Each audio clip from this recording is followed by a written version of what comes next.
taking place in Ho Chi Minh City, Vietnam. It's my honor to serve as your MC today. Our session continually focus on the sub-theme cultivating inner bliss for the world bliss. Now, on behalf of the organizing committees, I'm deeply honored to respectfully introduce two moderators of this session. Most Venerable Dr. THỹIO, lecturer at Vietnam Buddhist University in Ho Chi Minh City. And Dr. Neeraj H. Gupta, Vice Chancellor, Gujarat University in India. We respectfully invite the Most Venerable THÜ and Dr. Neeraj H. Gupta to assume the chair and guide our sessions forward. Please introduce this is in your file, there is 5 speakers. Now the floor is yours, please. So, thank you, MC. Good afternoon, respected monks, nuns, our venerables, Dhamma, sister, and brother, our participants in this room. So, today we continue on the framework of celebrating VESAK 2025 in Ho Chi Minh City, Vietnam, with theme 1, cultivating inner peace for world peace. And then we have a panel of the speaker. So it is our pleasure and honor to welcome Venerable Professor Dr. Veteran B.B. Chanda Siri THÏO, Professor in Bali University, Sri GIÁO Denepura, Sri Lanka. Welcome, Doctor. Give big hand, and we also welcome from the Brazil, resident of Nalanda Center for Buddhist Study, Dhamma Karija Ricardo Sasaki. And a speaker from Vietnam, Dr. VemNG, lecturer of University Economic University. And coming from Malaysia, we welcome Professor Dr. CHO, resident of Economic Medicine Center. And also coming from Australia, we welcome Dr.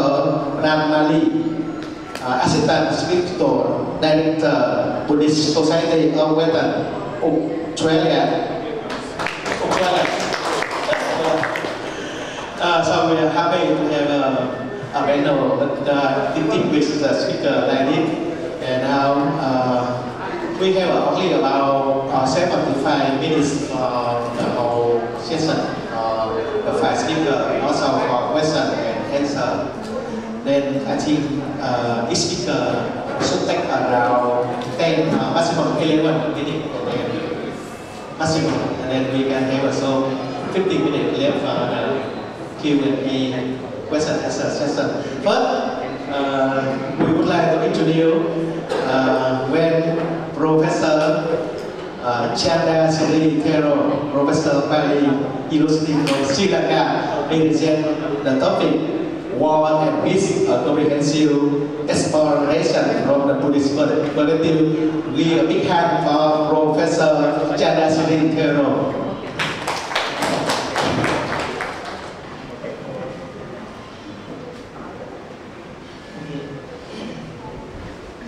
Honorable members of Mahasangha, distinguished guests, ladies and gentlemen.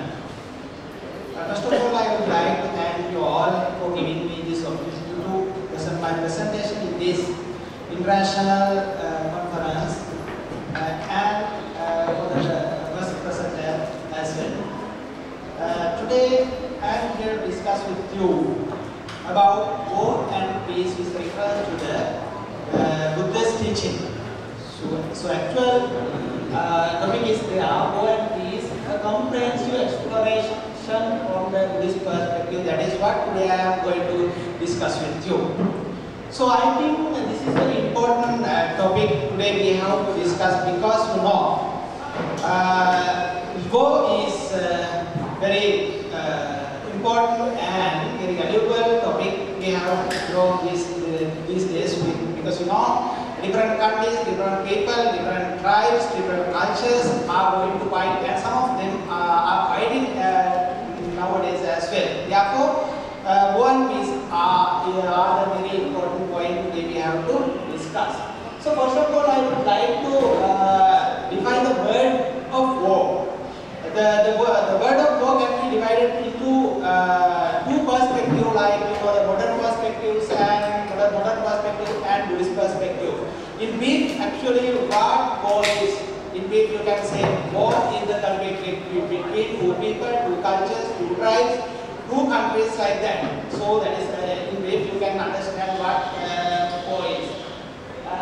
In addition to that, this is also a very important point, because today I am going to talk about war, especially from the Buddhist perspective. Here I have mentioned few Pali words for the word of war. Like that, I am not going to read all those things because time is permanent. Therefore, here I have mentioned a lot of words for the word of war. Other words for the word of war. One of them I have defined here. Yes, there are some Sangaminti, Sandivatanti, Ettativa, Sangamam, Latinatan, Desinto Aha. So, one of Pali word is Sangama. Recorded in Pali text. I have mentioned that. It is defined Achitya Yojana Pali like that. What does it mean? Gathering, association, working together is called Sangama or Wo. That is how the word Wo is. Wo Sangama is defined in Pali text. Here, some more reminiscences are there, so I am not going to define all those things this time. So here I have mentioned the research problem of this my presentation. Today I am going to make my presentation as a research paper. Therefore, I have mentioned my research problem here. You know, Buddha has mentioned, Buddha has preached different kind of preaching, different kind of factors to different sectors, different parts, different teaching, like you know, economics, politics, ultimate goal, like you know, emancipation, like that. We will like all those things are explained by Buddha. Here, I have mentioned my research problem. So my research problem actually a lot of teaching can be seen because teaching relevant to the work. So how all those teaching can be applied for the modern world or current world to reduce or stop the war happening in the present situation. That is the research problem that I am mentioned here. I have mentioned here. The research objective of this research paper is to point out the teaching relevant to the war and be recorded in the text, like you know, the canon, commentaries, sub-commentaries, like that. So there are different kind of factors relevant to the war, not war but peace. So all those factors should be pointed out. That is the main objective of this research paper. We'll see next. The research methodology I have mentioned, the research methodology of this research paper, you know, there are mainly two types of research methodologies, especially in humanities and social sciences research field. I have mentioned here, so namely, you know, quantitative research and qualitative research methodology. I have mentioned here qualitative research methodology since I have used the canon, commentaries and sub-commentaries and also other primary texts to make my this presentation. Therefore, this is a qualitative research and that is the research methodology I have used here. And next, so I would like to pay your attention to the discussion and results of this research paper. So here I have mentioned the different kind of words recorded in Pali Canon and also the commentaries as well. These are not the all words and all countries recorded in Pali Canon or Pali commentaries, sub-commentaries like that. But there are a lot of parts and a lot of factors about war and peace. I have mentioned as example.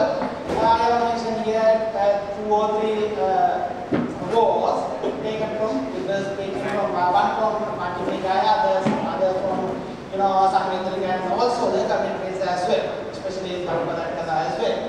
So those are the different kind of work we can see in the speech. Yes.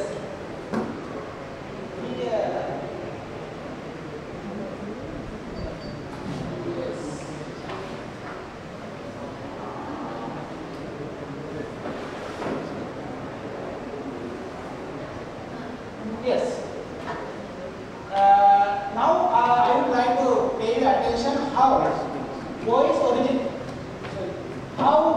originated. You know, actually, you all should understand. Normally, war is originated in your mind. That is the Buddha's preaching. First time, voice originated in your mind. Therefore, so you can see here some quotation taken from different discourses. Mahadukantaka Sutta and Kalahala Sutta, Sutta Nipat like that. I'm going to mention and read all those things here because I will permit. Anyway, when we examine the quotation and Pali terms here, it is clear that so voice originated in your mind first, and the reason for the war is lust, craving, high ambition, high intention, high wishes like that. All those things are the main reason, main root for the war. So that is what we have to understand. Finally, I have mentioned there, and I was going to explain that there are 8 reasons for the war. Right? 8 reasons you can see: conflict, argument, and view like that. So different kind of reasons are there. How war is disturbed? So there is a small mistake, grammatical mistake is there, right? There is no grammatical mistake. Don't care about that. That's a job, right? It is also a passion. Okay. Anyway, so how war is disturbed? How war is disturbed? So as I told you earlier, I told you that the war is originating in your mind. Then, first of all, you have to control, you have to practice, with good thought in your mind. That is how we can stop the war. First of all, our concentration, mind should be practiced and should be developed, especially the loving kindness and also the compassion and patience, right speech, all those things, all those good thoughts and good qualities, good attitudes should be practiced and developed in your mind. Then only we can stop the war. Since it is originated in our mind, if you want to stop it, definitely your mind should be developed. That is how it can be fight. So I have mentioned some quotation taken from the discourses. Yes, this is also a very important point. Today I am discussing with you. This is also a result of my research paper. So, dynamics of killing. You know, when there is a battle, some fighters are killed by each other. Then, lot of deaths may be there. Who respond for the dead bodies happen in the battle? So, according to my point of view, I think that even though the dynamics of killing should be received killed by the shooter or killer. So other part of derivatives should be divided into few parts. You know, normally in a country there is a hierarchy from president to soldier and also the civil people as well. All those peoples are divided. Other derivatives, that is also a result of my research of this. So that is what finally I have mentioned here. So today I am going to explain all those things over here because time is very abundant. He told me to wind up my presentation. Thank you very much for your presentation and attention. These are the sources I have used. And finally,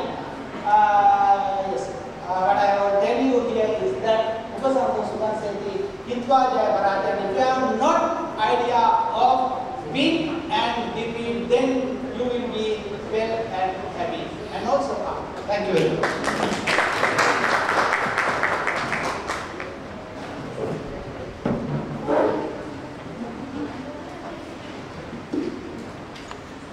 Thank you very much, Venerable THİO. A very important and pertinent question what you have presented through the canons of Buddhist texts about war as well as peace. I would like to invite now the second speaker, Dhammacharya Ricardo Sasuke from Brazil, to introduce briefly. He is the founder director of Nalanda Center for Buddhist Studies in Brazil and has trained under various Buddhist teachers for over 42 years. A writer, translator and counselor, he translated the works of Ajahn Buddhadasa into Portuguese. He teaches Buddhist philosophy and meditation in Brazil and Europe and has spoken at international conferences. I would like to save time for his presentation. There is a long introduction. I invite you. Thank you, everyone. Good afternoon. It's an honor to be here at the UNDV 2025, speaking on the sub-theme Cultivating Inner Peace for World Peace. Today I will be discussing the interconnection between our inner state and peace, and the peace we seek to create in the world. In fact, I must say that it's a very simple presentation, and it aims to be very simple. It aims to be a model that is easy to memorize whenever we are going to talk about peace. So, show you some key concepts.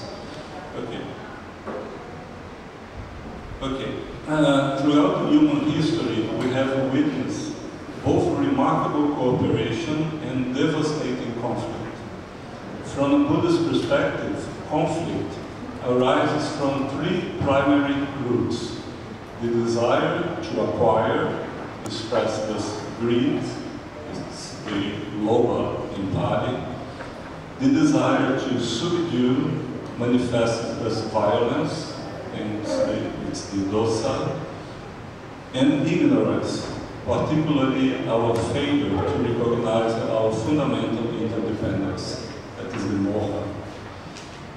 Peace, conversely, emerges from a transformation of the heart that turns towards more refined and sublime goals.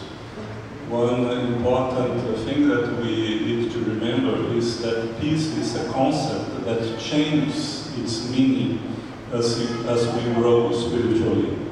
What is peace in one stage can be agitation in the next stage.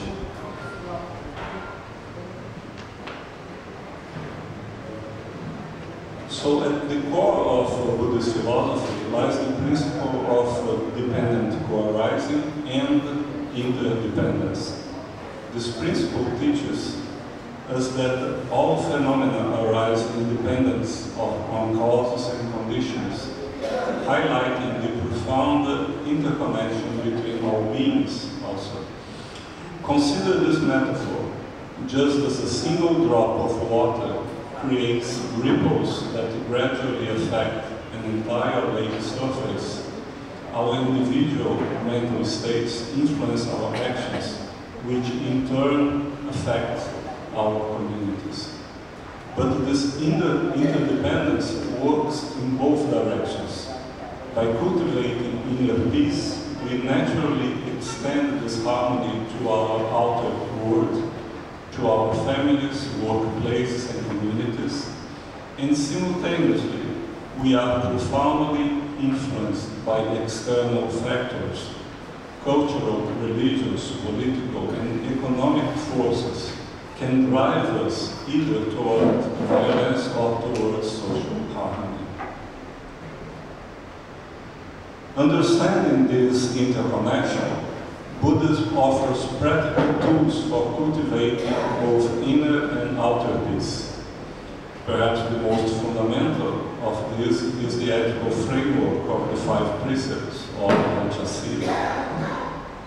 The 5 precepts have 2 sides. Like, for example, the first, abstaining from harming living beings, also means that we recognize the inherent value of all life forms and commits us to compassion and non-violence.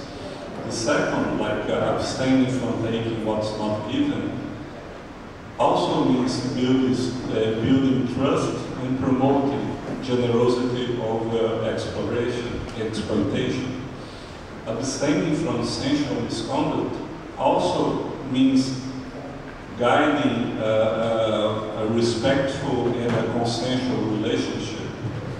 Abstaining from false speech also means acknowledging the power of communication to heal or harm. And abstaining from intoxicants also means encouraging mental clarity for ethical decisions. So the ethical principles generate benefits at multiple levels. Individual, with mental serenity and freedom from regret. Interpersonal, with relationships of trust and respect. And social, with conditions for non-violence and fair resource sharing. Beyond ethical living, we have meditation that plays a crucial role in developing inner peace. The practice of mindfulness invites us to observe sensations, thoughts, emotions without reactivity. The Satipatthana Sutta outlines 4 foundations. Mindfulness of the body, that also means grounding in the present.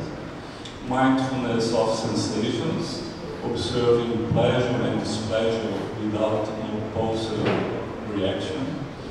Mindfulness of the mind, developing clarity, and mindfulness of life patterns, recognizing our behavioral conditions.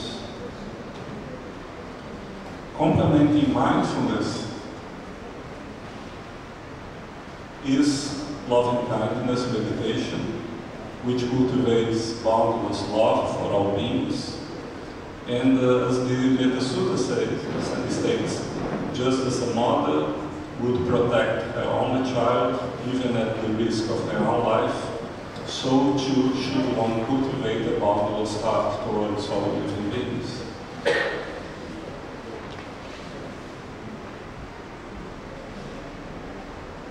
Forgiveness is another transformative practice, releasing resentment, like removing debris from a river, allowing clarity to flow. And the 4 sublime states, the Dharma Viharas, further deepen this healing. Loving kindness, wishing happiness for all, compassion, responding to suffering, appreciative joy, rejoicing in other happiness, and equanimity, with developing a balanced mind in all circumstances. So this is the basis of the piece, and we can get inspiration from a number of masters and teachers in the whole history of Buddhism. I would like to highlight 3 of the big masters of peace in this century. Engaged Buddhism was pioneered by, at least with this name, of course, that engaged Buddhism is present in the whole history of Buddhism, but in the modern times, Thich Nhat Hanh, Ajahn Buddhadasa, and Mahaghosananda were three of the big masters, and I feel fortunate that I met two of them. Well, I met the three of them, but I spent some time with either Mahaghosananda and Ajahn Buddhadasa. I stayed for a few years in his monastery. The engaged Buddhism applies these principles to social and environmental justice. So Thich Nhat Hanh teachings on mindful action, one of his sentences is, one of his phrases is exploitation, social injustice, theft,